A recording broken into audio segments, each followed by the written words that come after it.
What's your name? Carl. Carl, how do you do? I'm Louis. And you got a problem with meth, would you say? Yeah. Meth, shards, whatever they want to call it anymore. I've been doing it for 35 years. Really? I slam 3 or 4 times a day, every day. And I eat, sleep every day. You know, take vitamins, take care of myself. And, you know, sure, it's affected my life some, but I have a wife. We've been together 20-something years. Does your wife use as well? Yes, she does. How often does your wife use? Same thing as I do. 3 or 4 times a But day? she just smokes. She don't slam. Really? Mm-hmm. In money terms, how much are you using a day? Probably $100 a day. That's $700 a week.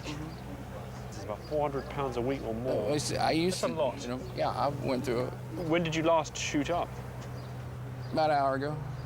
You don't seem that high. No, well, no, it's how you do it. I don't care if I've just done one. If I need to, I can be as straight as the next person. Did you have children? I have 5 boys. 5 boys? Mm-hmm.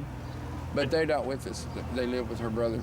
Wouldn't you like them to be with you? Well, I'm smart, and yeah, I would, but then again, I'm not going to jeopardize my children over my choices. It sounds like you chose the drug over your children, in a sense. No, I chose the fact that I love my children enough not to let them get involved with me around it.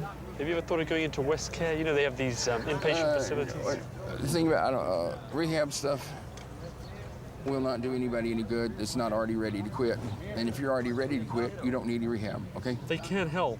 Yeah, I plan on, when I'm 90 years old, my wheelchair be rolling down the aisle and boom, do a big one, and that's it.